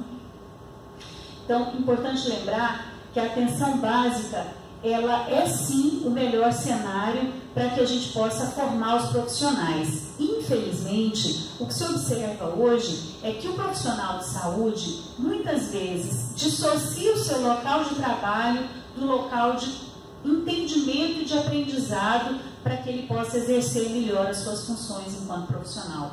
A gente observa que ainda existe um estímulo muito grande para que o profissional se especialize, faça cursos e que não utilize aquele espaço onde ele atua como também um espaço de saber, de agregação de conhecimento e de multiplicação desse saber em prol da comunidade que ele atende. Muitas vezes não se consegue ter um resultado que seja efetivo entre aquilo que se faz como aprendizado teórico e aquilo que se realiza na prática do atendimento.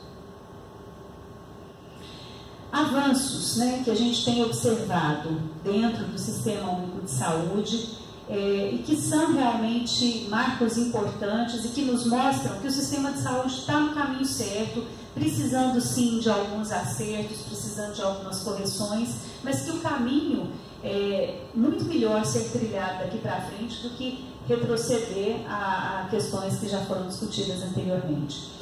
Então, a criação do Programa Nacional de Melhoria do Acesso e da Qualidade da Atenção Básica, o PNAQ-AB, a ampliação e as novas diretrizes do Telesaúde, a criação do Programa Brasil Sorridente, a criação dos Núcleos de Apoio à Saúde da Família, os NASF, a criação do Programa Mais Médicos, ampliando a cobertura territorial com a presença de profissionais de saúde, consequentemente, aumento quantitativo e qualitativo da população atendida. E aqui a gente observa que alguns desses avanços que o Sistema Único de Saúde conquistou já foram retirados, inclusive o Programa Mais Médicos, né? A gente viu recentemente o retorno dos profissionais que vieram de Cuba para o seu país de origem, críticas exacerbadas a esse programa, e a gente observou todo um processo midiático de dizer que nós tínhamos profissionais de saúde que iam atender essas comunidades e hoje a gente ainda tem comunidades que eram atendidas anteriormente por esses profissionais que estão desassistidas. Então, de fato, houve um retrocesso quando se desistiu de um programa que tinha uma eficiência, uma eficácia muito grande nos locais onde esses profissionais estavam. E aí algumas perguntas estimuladoras para a gente discutir esse eixo, né? Que práticas, saberes e tecnologias devem ser incorporadas no modelo de integralidade dos diferentes níveis de atenção para que as ações do SUS produzam melhorias na saúde das pessoas? Quais os grandes desafios para a gestão estratégica e participativa do SUS nos próximos anos?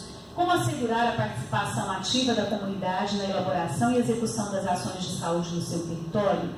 Então, nós precisamos aqui agora pensar que existem diversas práticas, saberes que já são do conhecimento comum, né? A gente tem parteira, benzedeira, a gente tem práticas integrativas hoje no Sistema Único de Saúde. Será que isso de fato está sendo incorporado? Será que isso está sendo utilizado? Ou será que essas coisas foram se perdendo ao longo dos anos em que o Sistema Único de Saúde foi sendo implementado? A gente precisa resgatar isso? Não precisa? Quais caminhos, né, a gente precisa trilhar para garantir que essas ações possam produzir melhorias na saúde? Próximo. E, por fim, né, a gente vai discutir aqui a questão do financiamento do SUS, que é hoje uma das questões mais frágeis dentro do Sistema Único de Saúde, a questão do financiamento, né? A gente tem uma emenda constitucional que foi criada especificamente para congelar o teto de gastos, né, pelos próximos 20 anos. A gente já tem uma situação de subfinanciamento do SUS, a gente já tem uma situação em que estados, municípios e União nem sempre aplicam os percentuais que já estão estabelecidos, inclusive na Lei Complementar 141, e a gente precisa discutir de que forma a gente vai superar essa questão do financiamento do Sistema Único de Saúde. Então, a Seguridade Social compreende um conjunto integrado de ações de iniciativa dos poderes públicos e da sociedade destinadas a assegurar os direitos relativos à saúde, à previdência e à assistência social. Pode passar. Que ataques a gente vem tendo à Seguridade Social, né? Hoje, a gente tem uma política econômica com prioridade. Não foi sem grande surpresa que a gente viu como principal campanha, né, do presidente que foi eleito, inclusive, o seu ministro da Economia, né, que foi chamado, inclusive, de Posto Ipiranga. Tal era a importância que foi dada a esse profissional em função da política econômica que precisava ser desenvolvida no país. Então, ela hoje é prioritária muito mais do que os direitos sociais. As reformas trabalhistas e da Previdência Social também são ataques à nossa Seguridade Social. A proposta que hoje é feita da reforma da Previdência ataca diretamente os trabalhadores, a população de mais baixa renda, ao contrário do que se divulga, né? Tanto que, na proposta inicial que foi mandada, nem os militares, né, que possuem pensões vitalícias para suas gerações aí de filhas e diversas situações que são altamente questionadas, não tinham sido colocados nessa primeira proposta que foi encaminhada para o Congresso Nacional. Então, a reforma trabalhista, ela já foi aprovada e já flexibilizou a contratação do trabalhador, o trabalho intermitente, instituiu, inclusive, uma carteira de trabalho que precarizou, com certeza, as garantias trabalhistas, atacou, inclusive, o Ministério do Trabalho, né, que foi extinto, que foi uma conquista dos trabalhadores ao longo dos anos e que foi extinto. E agora a gente tem, inclusive, uma consulta pública, né, que o Onyx Lorenzoni, me parece que está, inclusive, ainda em curso, questionando se os conselhos de classe também não devem ser extintos. Então, além de acabar com os sindicatos, eu vou acabar também com os conselhos de classe. E aí os trabalhadores realmente deixam de ser representados e deixam de ter instâncias que os defendam. E até os usuários, porque também os conselhos de classe, o objetivo deles é de fiscalizar o trabalhador exatamente para que ele possa exercer bem as suas funções e atender com qualidade os usuários. Então, a gente precisa repensar isso também. E uma política de austeridade fiscal, né, que hoje privilegia o pagamento de juros de dívidas, muito mais do que a assistência à saúde, muito mais do que a Seguridade Social. Então, historicamente, o financiamento da saúde pública no Brasil foi precário. A gente sabe disso.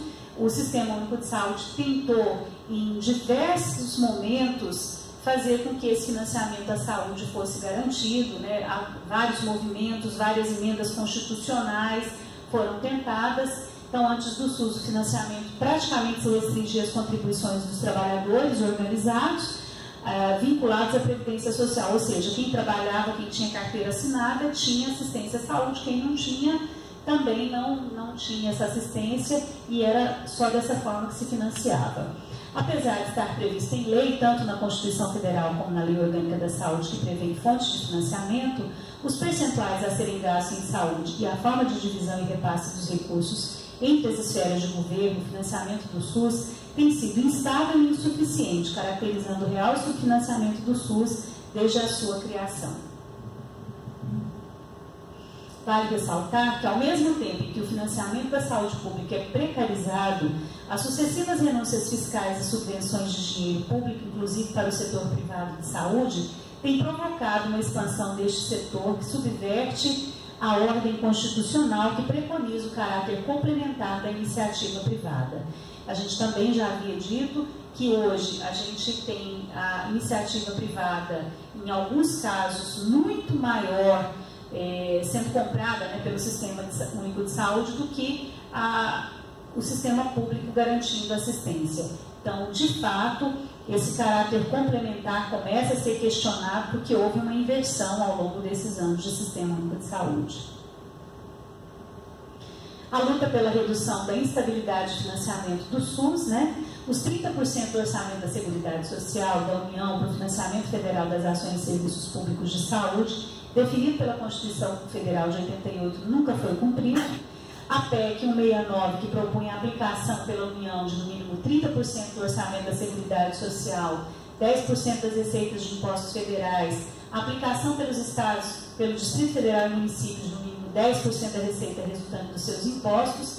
Em 93 isso já era proposto, a gente conseguiu apenas com a Lei 141, né, que pelo menos estados, municípios e União tivessem esse percentual fixado, mas a gente vê que há um movimento já há muitos anos para que se mantenha o financiamento e a gente ainda vem de forma muito trôpega com essa garantia. Em 95, né, houve também uma proposta de emenda constitucional, de número 82, que propunha a instituição da contribuição para o financiamento da Seguridade Social, que era o COFINS, e da contribuição social sobre lucro líquido. Pode passar. Enfim, ao longo dos anos a gente vem vendo várias tentativas de mudança. Né? Em 97, a tentativa de instituir a CPMF, na verdade não foi uma tentativa, a CPMF foi instituída, durante muitos anos foi cobrada, sem que a gente tivesse tido um aporte de recursos que fosse realmente correspondente àquilo que era descontado, né, nessa contribuição. Não representou acréscimo de financiamento para o SUS ao longo da sua vigência. Em 99, a emenda constitucional 29, que constitui uma desvinculação dos gastos de saúde às fontes de financiamento da Seguridade Social. Em 2000, substituída pelo atrelamento do acréscimo dos recursos federais da saúde à variação nominal do PIB, que determinou a aplicação de no mínimo 12% da receita de impostos e transferências de estados e Distrito Federal e 15% da receita de impostos e transferências pelos municípios, que é o que a gente tem até hoje ainda, né? E aí, a regulamentação dessa emenda se deu com a Lei Complementar 141 de 2012, que estabeleceu claramente o que pode e o que não pode ser considerado como ação de saúde. Porque a gente tinha várias coisas que entravam no orçamento da saúde como sendo ações de saúde, quando de fato não eram. E aí a Lei Complementar deixa claro, isso é ação de saúde, isso não é ação de saúde. Mas ainda assim é burlado, o gestor público muitas vezes tenta burlar isso. Aumenta também, né, a Lei Complementar 141, ela reforça a importância dos conselhos de saúde no papel propositivo e fiscalizador do SUS, não inclui os 10% das receitas correntes brutas, mantendo a regra estabelecida na emenda constitucional, o que significou que novos recursos financeiros para a saúde universal não foram assegurados. A gente teve também esse movimento, né, de saúde mais 10, inclusive na última Conferência Nacional de Saúde foi uma das coisas que mais foi reafirmada, né, o movimento de garantir mais 10%, tem como centralidade a priorização da saúde por meio de mais recursos financeiros para o setor, sendo necessária a alteração já da Lei Complementar 141, que não foi feito.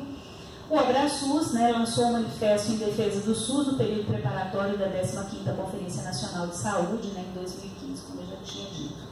São dois movimentos importantes, mas que não surtiram o efeito desejado de garantia. Em dezembro de 2016, o financiamento do SUS sofre mais um golpe, né? Aí foi quando se aprovou a emenda constitucional 95, que é a de teto dos gastos públicos, que à época foi chamada de PEC da morte, né? A proposta de emenda constitucional da morte, e que de fato pode significar a morte de milhares de pessoas ao longo desses próximos 20 anos. O financiamento dos direitos sociais, como saúde e educação, ficará congelado até 2036. É o mesmo que dizer que eu vou pegar o meu salário de hoje e daqui a 20 anos eu vou continuar cuidando de 5 pessoas, que é o número de familiares que eu tenho, com o mesmo salário de hoje, né, daqui a 20 anos. Então eu vou ter filhos com 20 anos, com necessidades diversas, sendo mantidos com o mesmo salário que eu recebo hoje. Isso é impensável, né? A gente não vive num país onde não haja inflação. A gente tem visto cada dia mais que esse congelamento dos gastos públicos é algo que de fato vai garantir que milhões de brasileiros realmente sofram muito daqui por diante. Então, até 2036, ficará congelada, afetando a vida cotidiana da população, ao reduzir a capacidade de garantia das políticas sociais, particularmente da saúde, dando lugar para a formação de superávit primário, para pagamento de juros e amortização da dívida pública, que é o que a gente já falou anteriormente, né? A prioridade é a política econômica, não são os direitos sociais, isso está muito claro, inclusive sendo defendido atualmente no Congresso. Na prática, a consequência final desse processo é a deteriorização progressiva das condições de saúde da população, pois o desfinanciamento federal do SUS impacta negativamente no financiamento das ações desenvolvidas pela rede de saúde dos estados, Distrito Federal e municípios. O Conselho Nacional de Saúde lançou o abaixo-assinado contra a emenda constitucional para ser enviado ao Supremo Tribunal Federal. Então, como já é uma emenda da Constituição, né, a de número 95, agora cabe ao Supremo Tribunal Federal julgar se é uma emenda que realmente não deve ser mantida na Constituição, se ela é inconstitucional, se fere algum princípio constitucional ou não. Há uma linha de juristas que defende que sim, ela fere diversos dos direitos sociais, e por esse motivo seria inconstitucional. Então existe esse abaixo-assinado que o Conselho Nacional de Saúde tenta fazer com que o Supremo reveja essa emenda. O objetivo é impedir a execução ilegal da emenda constitucional, que substitui o teto, né, que é o limite máximo de despesas nas áreas de saúde e educação, pelo piso, que seria um limite mínimo de 2018 a 2036. E a redução de 400 bilhões no orçamento durante esse período. Né? Além de você ter congelamento, você ainda tem que reduzir aquilo que você gasta. Então, desafios para um financiamento capaz de favorecer a implantação da saúde universal no nosso país. Que a União aplique 10% no mínimo da sua receita corrente bruta ou seu equivalente à receita corrente líquida em ações e serviços públicos de saúde, porque isso não vem sendo feito. Sistematicamente a União vem deixando de cumprir essa aplicação. A ampliação da alíquota da contribuição social sobre lucro líquido, fonte de financiamento para a saúde, para instituições financeiras, atual 9% para 18%. Então, a gente observa que as instituições financeiras e as grandes fortunas contribuem muito pouco, né, para que a Seguridade Social realmente se mantenha, para que o próprio Sistema Único de Saúde se mantenha. Então, se tenta de todas as formas garantir financiamento a partir de taxação desse lucro líquido. O aprofundamento dos mecanismos de tributação para a esfera financeira mediante a criação de imposto geral sobre a movimentação financeira, que para algumas pessoas tem a mesma cara da CPMF, né, anteriormente, da contribuição que também era feita sobre movimentação financeira, e a tributação das remessas de lucros e dividendos realizadas pelas empresas multinacionais, atualmente isentas na legislação destinada ao orçamento da Seguridade Social. Então, é aí onde a gente tem o grande problema, porque quem possui lucros e dividendos não é a classe média, não é a classe trabalhadora, são os detentores das grandes fortunas que são também as pessoas que estão muitas vezes lá no Congresso Nacional, tem as grandes bancadas lá representadas e que são os que não querem pagar esse preço para que a população viva mais e melhor. O estabelecimento da contribuição sobre grandes fortunas com destinação para a Seguridade Social, consequentemente para a saúde, a defesa do caráter público universal do direito à assistência à saúde de qualidade segundo as necessidades da população nos diversos níveis de atenção, a implementação da ordem constitucional que preconiza o caráter complementar da iniciativa privada no SUS, não permitindo que os interesses privatizantes sejam preponderantes no modelo de gestão e atenção à saúde no SUS. E aí a gente já vê essa implementação dessa ordem constitucional sendo amplamente tendo problemas graves, né, hoje já constatados. A gente tem, por exemplo, na saúde hoje, organizações sociais que tomam conta da gestão de grande parte das unidades de saúde em muitos municípios e em muitos estados, que, segundo alguns entendimentos, é uma forma de precarizar e privatizar a assistência à saúde, e para outros não tem privatização nesse processo, mas há sim um entendimento de que é uma forma de se privatizar e que está sendo largamente difundida. Rejeitar a permanência da GRU, que é a desvinculação das receitas da União, que retira 30% do orçamento da Seguridade Social para o Tesouro Nacional, como forma de não prejudicar a saúde financeira do referido orçamento. Então, se retira de uma parte absolutamente carente, né, que é a saúde, para se garantir investimento de capital, pagamento de dívida, juros, em função da saúde da população. Então, quais são as principais consequências da falta ou do financiamento insuficiente do sistema público de saúde na realidade local, regional e nacional? Então, essas são algumas das perguntas estimuladoras para a gente pensar a questão do financiamento da assistência à saúde. E quais as principais ações possíveis para a superação do subfinanciamento da saúde, que já é um fato. né? Então ficam aqui essas perguntas estimuladoras para a gente pensar no eixo financiamento.